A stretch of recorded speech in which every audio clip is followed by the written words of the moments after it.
আকাশ আর মায়ার প্রথম দেখাটা ছিল নিতান্তই সাদামাটা। একটা পুরনো বইয়ের দোকানে, ভিড়ের মধ্যে।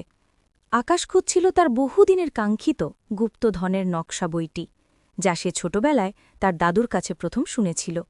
আর মায়া মায়া তো এলোমেলো বই ঘাঁটতে ভালোবাসে, কারণ তার বিশ্বাস মানুষ তার পছন্দের বইয়ের তাকের মধ্যেই লুকিয়ে রাখে তার আত্মার সবচেয়ে গভীরের কথা। সেই দিন একটা শেলফের দুই দিক থেকে তারা প্রায় একই সাথে একটা ধূসর মলাট ছেঁড়া বইয়ে হাত রেখেছিল। মুহূর্তের জন্য নীরবতা, আর তারপরই আকাশের সেই অদ্ভুত হাসিটা, যা একটু চাপা, একটু রহস্যময়। মায়া চমকে উঠেছিল, বইটা টেনে নিয়েছিল নিজের দিকে। এক্সকিউজ মি, আকাশ বলেছিল, বইটা আমিও আগে দেখেছি। মায়া হেসেছিল, সেই হাসি যা আকাশের নিঃশ্বাস আটকে দিয়েছিল। দেখা নাকি হাত রাখা? আপনার হাত তো একটু দেরিতে পড়েছে মশাই, তাছাড়া দেখলেও এ বই আমার লাগবে। বইটির নাম ছিল অসমাপ্ত চিঠি। এটি কোনো ক্লাসিক নয়, কোনো জনপ্রিয় উপন্যাস নয়, শুধুই কিছু এলোমেলো চিঠি আর ডায়েরির পাতা বাধাই করা। এ বইয়ে এমন কি আছে যে এত জোর করছেন? আকাশ জানতে চাইল। আমার মনে হয় এই বইয়ের মধ্যে আমার জন্য একটা সংকেত আছে। মায়া চোখ টিপে বলল, সংকেত? কিসের সংকেত? তা তো জানতে হলে আপনাকে এই বইয়ের কাহিনী জানতে হবে, কিন্তু দুঃখিত, বইটা একটা। তবে একটা কাজ করা যেতে পারে, আপনি যদি আমাকে কফি খেতে অফার করেন, আমি আপনাকে বইটার প্রথম পাতা পড়ে শোনাতে পারি। ডিল? সেই কফি টেবিল থেকেই শুরু। আকাশ জানতে পারল মায়ের জীবনে একটা অদ্ভুত বিশ্বাস আছে। সে মনে করে তার জীবনের আসল প্রেম কাহিনীটা আসলে একটা গুপ্ত সংকেত বা কোডের মাধ্যমে তার কাছে পৌঁছবে, ঠিক যেন কোনো গোয়েন্দা গল্প। মায়ার এমন অদ্ভুত কথা শুনে আকাশ প্রথমে হাসলেও পরে তার এই সরল বিশ্বাসে মুগ্ধ হয়ে যায়। সে জানতে পারল মায়া একজন ক্রিপ্টোগ্রাফি আর্কিটেক্ট, জটিল কোড আর ডেটা বিশ্লেষণ তার কাজ। অন্যদিকে আকাশ একজন ইতিহাসবিদ, যার প্রধান কাজ হল প্রাচীন পাণ্ডুলিপি আর হারিয়ে যাওয়া প্রত্নতাত্ত্বিক সংকেতের পাঠোদ্ধার করা। অসমাপ্ত চিঠির প্রথম পাতাটা ছিল এই রকম: যেদিন তুমি সূর্য ডোবার শেষ আলোয় ছায়াহীন এক মানুষের সাথে প্রথম কফি পান করবে, সেদিন মনে রেখো, যাত্রা শুরু, কিন্তু মানচিত্রটি উল্টে করে রাখা। এই লাইনগুলো পড়ে মায়া হাসল। দেখলেন, সংকেত। ছায়াহীন মানুষ মানে তো বুঝতেই পারছি না, কিন্তু মানচিত্রটা উল্টো করে রাখা, এর মানে কিছু একটা উল্টো হতে চলেছে। কিন্তু আকাশের মনটা কেমন যেন অস্থির হল। তার মনে হল এই লাইনগুলো যেন তার জীবনের পুরনো কোনো অধ্যায়ের সাথে সম্পর্কিত। একটা অজানা অনুভূতি তাকে তাড়িয়ে বেড়াতে লাগল। তাদের সেই প্রথম দিনের আলাপ আর কফি খাওয়াটা বেশ কিছুদিন ধরে চলতে থাকল। ধীরে ধীরে তারা একে অপরের প্রতি আকর্ষণ অনুভব করতে শুরু করল। তাদের দুজনের আগ্রহের কেন্দ্রবিন্দু একই: রহস্য, সংকেত আর পুরনো জিনিস। মায়া প্রতিদিনের সাধারণ ঘটনাতেও সংকেত খুঁজে বেড়াত, আর আকাশ হাসত তার এই সরল পাগলামিতে। একদিন রাতে মায়া তার ফ্ল্যাটের বারান্দায় আকাশকে বলল, জানো, আমার ছোটবেলায় আমার বাবা আমাকে একটা খেলা খেলতে শিখিয়েছিলেন। খেলার নাম ছিল গুপ্তকথা। উনি বলতেন, আমাদের পরিবারের একটা পুরনো রহস্য আছে, যা শুধুমাত্র একজন সঠিক মানুষ খুঁজে বার করতে পারবে। আর সেই রহস্যের প্রথম চাবিকাঠি হল একটা নির্দিষ্ট কোড, যা একটা ডায়েরির পাতায় লেখা আছে। ডায়েরি? সেই ডায়েরিটা কি আপনার বাবার লেখা? না, বাবার এক দূর সম্পর্কের আত্মীয়ের, যিনি প্রায় ১০০ বছর আগে নিখোঁজ হয়েছিলেন। ডায়েরিটা এখনও আছে, কিন্তু কোডটা কি তা কেউ জানে না। বাবা বলতেন, যখন সঠিক সময় আসবে, তখন তুমি তোমার কোড ব্রেকারকে খুঁজে পাবে। আমি মনে করি আপনি হয়তো সেই কোড ব্রেকার, আকাশ। মায়া হেসে দিল, কিন্তু আকাশ হাসতে পারল না। তার হাতে থাকা একটা পুরনো সিলভার পেন ড্রাইভের কথা মনে পড়ে গেল, যা সে তার বাবার পুরনো জিনিসপত্রের ভেতর থেকে খুঁজে পেয়েছিল। পেন ড্রাইভটির ভেতরে শুধুমাত্র একটা ফাইল ছিল, যার নাম অসমাপ্ত চিঠির সম্পূর্ণ রূপ। ফাইলটি এনক্রিপ্টেড ছিল, আর তার ডেসক্রিপশনে লেখা ছিল গুপ্তকথার প্রথম সূত্র। যদি আমি আপনাকে একটা ডায়েরি দেখাই আর তাতে একটা জটিল কোড থাকে, আপনি কি আমার জন্য তার পাঠোদ্ধার করবেন? মায়া জিজ্ঞাসা করল। অবশ্যই করব মায়া, আকাশ দৃঢ়ভাবে বলল। কিন্তু তার মনে একই সাথে দুটো চিন্তা এলো: এক, মায়ার প্রতি তার গভীর অনুভূতি, আর দুই, তার বাবার সেই রহস্যময় পেন ড্রাইভ। সে বুঝতে পারল তাদের দুজনের জীবনে এমন কিছু ঘটছে, যা হয়তো শুধুমাত্র একটা কাকতালীয় প্রেম নয়, বরং কোনো এক প্রাচীন রহস্যের অংশ। পরের সপ্তাহে মায়া তাকে সেই ডায়েরিটা দেখাল। ডায়েরিটা ছিল চামড়ার মলাটের, পাতাগুলো হলদে হয়ে গেছে। একটা নির্দিষ্ট পাতায় একটা জটিল সাংকেতিক ভাষা লেখা, ক্রিপ্টোগ্রাফির এমন একটা ধরন যা আধুনিক বিশ্বে প্রায় বিলুপ্ত। আকাশ গভীর মনোযোগ দিয়ে কোডটা দেখল। দেখে সে প্রায় স্তব্ধ হয়ে গেল। এই সাংকেতিক ভাষার নাম ভিসিউট কোড, যা তার বাবার পেনড্রাইভে থাকা এনক্রিপ্টেড ফাইলের ডেসক্রিপশনে লেখা ছিল। আপনি কি এর অর্থ বুঝতে পারছেন?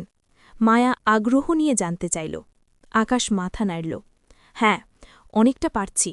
এটা একটা খুব পুরনো এবং জটিল ক্রিপ্টোগ্রাফি, কিন্তু এর অর্থ বুঝতে গেলে একটা কিওয়ার্ড বা মূল শব্দ প্রয়োজন।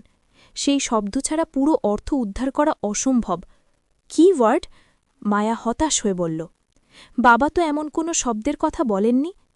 আকাশ মনে মনে একটা ধাক্কা খেল। তার মনে পড়ল তার বাবা মারা যাওয়ার ঠিক আগে তাকে একটি শব্দ বলেছিলেন, ছায়াহীন। মায়া, আকাশ ইতস্তত করে বলল, আপনার অসমাপ্ত চিঠির প্রথম লাইনে কি লেখা ছিল মনে আছে? যেদিন তুমি সূর্য ডোবার শেষ আলোয় ছায়াহীন এক মানুষের সাথে প্রথম কফি পান করবে। মায়ের চোখ দুটো বড় হয়ে গেল। ছায়াহীন? তার মানে কিওয়ার্ডটা কি ছায়াহীন? আকাশ মাথা নাড়ল। আমরা চেষ্টা করে দেখতে পারি। আকাশ তার পুরনো ল্যাপটপ বের করে কোডটা ইনপুট করল এবং কিওয়ার্ড হিসেবে ছায়াহীন শব্দটি ব্যবহার করল। স্ক্রিনে কোড ব্রেক হল। একটা দীর্ঘ টেক্সট ভেসে উঠল, যা ছিল সেই ডায়েরি লেখকের শেষ চিঠি। প্রিয় উত্তরসূরি, তুমি যখনই চিঠিটা পড়ছ, তখন আমি জানি তুমি শুধু আমার গুপ্ত কথার সমাধান করনি, বরং সেই ছায়াহীন মানুষকে খুঁজে পেয়েছ, যাকে আমি বহু বছর ধরে খুঁজেছি। এই চিঠিটা আসলে তোমার জন্য নয়, তোমার ছায়াহীন বন্ধুর জন্য।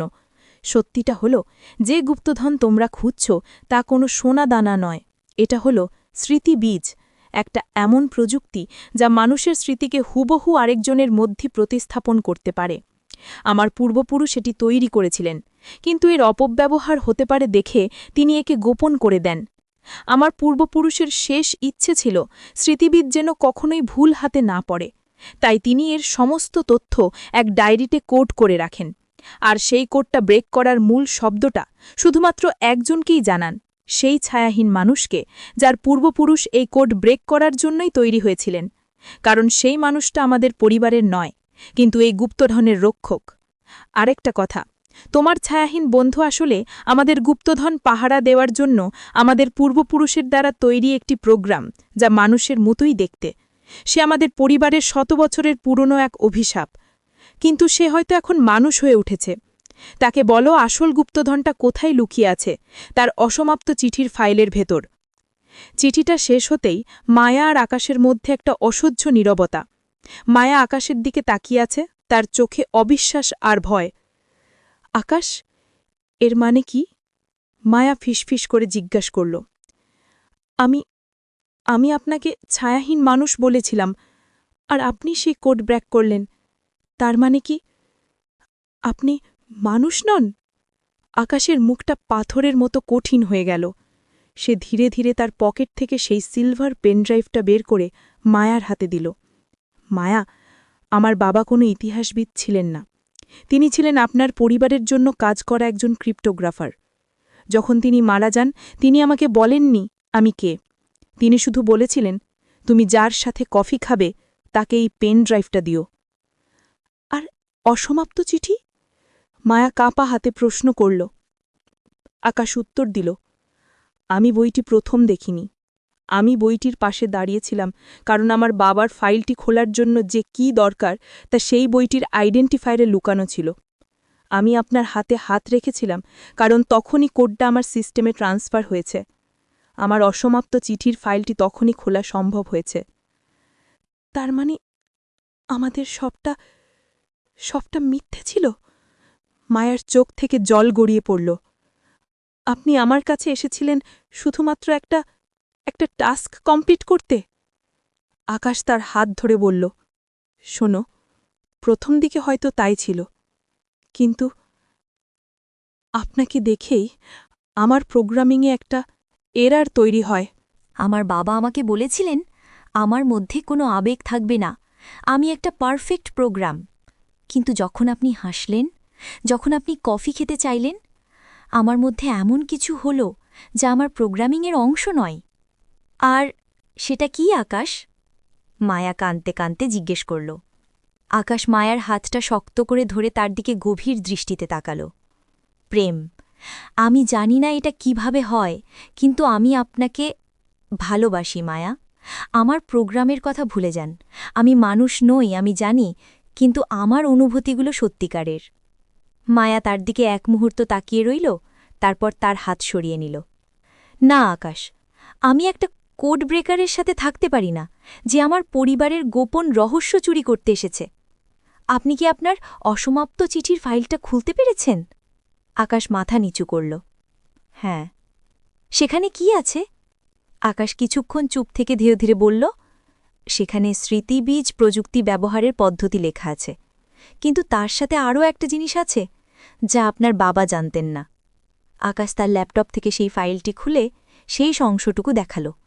সেখানে লেখা ছিল, এবং এই প্রোগ্রামটি, অর্থাৎ ছায়াহীন মানুষ, পুরোপুরি মানুষে রূপান্তরিত হতে পারে যদি তার মধ্যে মানবীয় প্রেম এর মতো একটি শক্তিশালী এরর তৈরি হয়।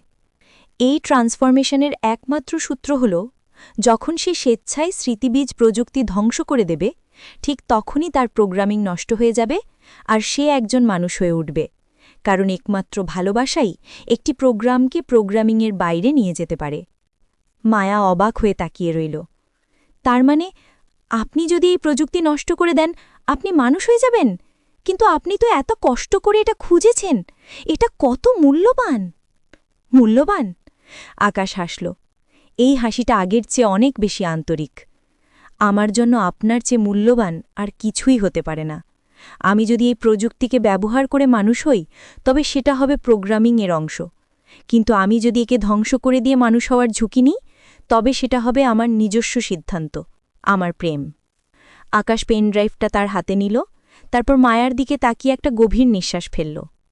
মায়া, আপনিই আমার কিওয়ার্ড, আপনিই আমার জীবনের সংকেত। আমি আমার প্রোগ্রামিং ধ্বংস করছি। আকাশ মুহূর্তের মধ্যে পেন ড্রাইভটা ভেঙে ফেলল। একটা হালকা শব্দ হল, যেন কাঁচ ভাঙল। আকাশের চোখগুলো একবারের জন্য নিভে গেল, তারপর আবার জ্বলে উঠল। কিন্তু এইবার সেই চোখে কোনো লজিক ছিল না, ছিল শুধু ভয় আর অনিশ্চয়তা। আকাশ, আপনি ঠিক আছেন? মায়া প্রায় চিৎকার করে উঠল।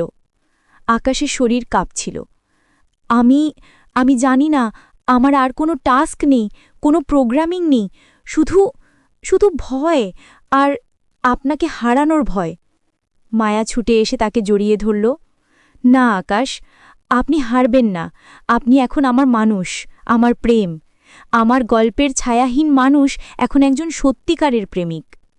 তাদের জীবনে সেই নতুন অধ্যায়টা শুরু হল, যেখানে এক প্রেমিক ছিল ইতিহাসের অধ্যাপক আর অন্যজন ক্রিপ্টোগ্রাফি আর্কিটেক্ট।